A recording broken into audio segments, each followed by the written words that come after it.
ഒരാളെ കാണിച്ചിട്ടാ. എൻ്റെ മീനാരാ കുത്തിപ്പറിച്ചു കൊണ്ടായത്?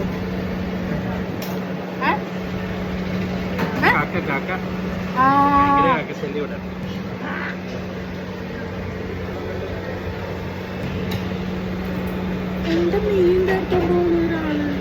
എന്റെ ഫിഷ് ഫ്രൈയാ.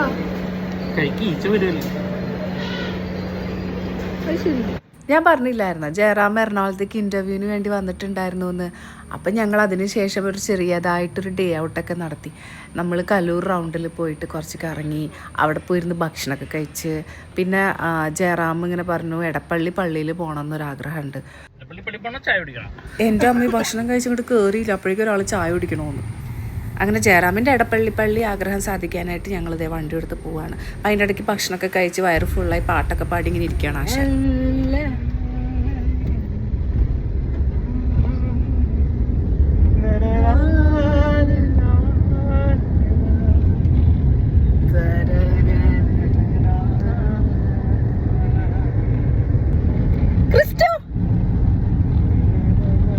ക്രിസ്റ്റോ വളരെ സീരിയസ് ആയി വണ്ടി ഓടിച്ചുകൊണ്ടിരിക്കുകയാണ് ഗൈസ്. ഇതിനവിടെ വളരെ ഭക്ഷണമൊക്കെ കഴിച്ച് വയറൊക്കെ ഫുള്ളായി സുഖമായിരുന്നു പാട്ടും ആടിക്കൊണ്ടിരിക്കുക. ഞങ്ങളങ്ങനെ 3 പേരും നമ്മുടെ പീസ്ഫുള്ളായ നമ്മുടെ സ്വന്തം എടപ്പള്ളി പള്ളിയിലേക്ക് എത്തിയിട്ടോ. അപ്പോൾ ആദ്യം സൈഡിലുള്ള ആദ്യത്തെ പള്ളി ഉണ്ടല്ലോ, അവിടെ ആദ്യം കയറി കുറച്ച് നേരം അവിടെ ഇരുന്ന് പ്രാർത്ഥിച്ചു. അത് കഴിഞ്ഞിട്ട് മുകളിലേക്ക് പോയി അവിടെ കുറച്ച് നേരം ഇരുന്ന് പ്രാർത്ഥിച്ചു. പിന്നെ മെഴുകുതിരിയൊക്കെ കത്തിച്ചു, കുറേ കാര്യങ്ങൾ ഇങ്ങനെ പ്രാർത്ഥിച്ചു. എൻ്റെ കാര്യം പറയുകയാണെങ്കിൽ ഞാൻ ഒരുപാട് സ്ട്രഗിൾ ചെയ്യുന്ന ഒരാളാണ് കേട്ടോ ലൈഫിൽ. ഞാനിങ്ങനെ കുറേ കമൻസൊക്കെ ഇങ്ങനെ കണ്ടിരുന്നു, ഇങ്ങനൊരു ലൈഫാണ് ആഗ്രഹം. ശരിയാണ്, നല്ല ലൈഫ് തന്നെയാണ്.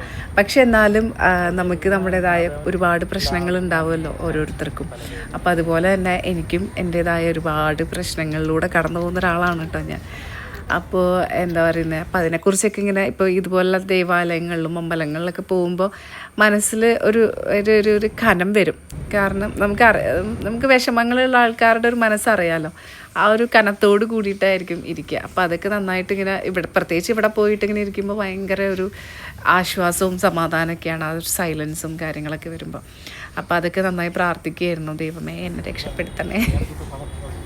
കാരണം കുറേ വർഷങ്ങളായിട്ട് എന്താ പറയുക, ഈ നമുക്ക് ബ്ലഡിൽ ഈ ഒരു അഭിനയം വന്നതുകൊണ്ടേ അതിങ്ങനെ സ്ട്രഗിളിങ് തന്നെയാണ് സത്യം പറഞ്ഞാൽ. ആ കഥകളൊക്കെ ഒരുപാട് പറയാനുണ്ട്, ഞാൻ മെല്ലെ മെല്ലെ പറയാം. അങ്ങനെ ഞങ്ങൾ മെഴുകുതിരിയൊക്കെ വാങ്ങിച്ച് കുറേ കത്തിച്ചു. ഭയങ്കര ഒരു നല്ലൊരു ഡേ ആയിരുന്നു കേട്ടോ. Day with Jayaram and Christo. Christo ആണെങ്കിൽ നല്ല രസമുള്ളൊരു ക്യാരക്ടറാണ്, ഒരു വണ്ടർഫുൾ പേഴ്സൺ എന്നൊക്കെ ഞാൻ പറയും. കാരണം എപ്പോഴും നല്ല എന്താ പറയുക, എന്തെങ്കിലും ഒരു പ്രശ്നമുള്ളൊരു സീനൊക്കെ ആണെങ്കിൽ അതിനെങ്ങനെ തണുപ്പിക്കാൻ വേണ്ടി ഓരോ കാര്യങ്ങളൊക്കെ പറഞ്ഞുകൊണ്ടിരിക്കും. ഇപ്പം ഞാനിനിയിപ്പോൾ വല്ലവരുടെ അടുത്ത് അടി ഉണ്ടാക്കാനൊക്കെ പോകുന്ന സിറ്റുവേഷൻ ആണെങ്കിൽ അവിടെ പോയി തണുപ്പിച്ചുകൊണ്ടിരിക്കും. അങ്ങനെ കുറേ നല്ല രസമുള്ള കുറേ ഗുഡ് ക്വാളിറ്റീസ് ഉള്ളൊരു പേഴ്സണാലിറ്റിയാണ് കേട്ടോ. അപ്പോൾ ഞങ്ങളുടെ ഈ 3 പേരുടെയും കോംബോ ഭയങ്കര രസമാണ്. ഞാൻ ശരിക്കും എൻജോയ് ചെയ്യുന്നൊരു കോംബോ ആണ്. വേറെ ഒന്നുമല്ല, കുറേ അധികം സുഹൃത്തുക്കൾ വഴിയും മറ്റ് വഴികളും ഒക്കെ ഒരുപാട് ബാക്ക് സ്റ്റാബിങ്സും ഒരുപാട് എന്താ പറയുക ബിട്രയൽസൊക്കെ കിട്ടിയിട്ടുള്ള ഒരാളാണ്. അപ്പോൾ എനിക്ക് പേടിയാണ് ഫ്രണ്ട്സിനെ ഉണ്ടാക്കാനൊക്കെ. അപ്പോൾ അതുകൊണ്ട് തന്നെ ഞാൻ വളരെ സൂക്ഷിച്ചിട്ടാണ് ഓരോ കാര്യങ്ങളും ആരെങ്കിലും പരിചയപ്പെടുക. അപ്പോൾ ഇതെനിക്ക് ഭയങ്കര ഇഷ്ടപ്പെട്ടൊരു കോംബോ ആണ്. എന്തായാലും ജയറാം പോകാനുള്ള സമയമായി. അവന് വേഗം കാപ്പിയൊക്കെ കുടിച്ച് തീർത്ത് ഓടാനുള്ള തയ്യാറെടുപ്പിലാണ് കേട്ടോ. അപ്പോൾ ലാസ്റ്റ് നമ്മൾ ലുലുവിൽ വെച്ചിട്ടാണ് പിരിയുന്നത്. അപ്പോൾ അവിടെ നിന്ന് മെട്രോ കയറിയിട്ട് പോകാനുള്ള പ്ലാനാണ്.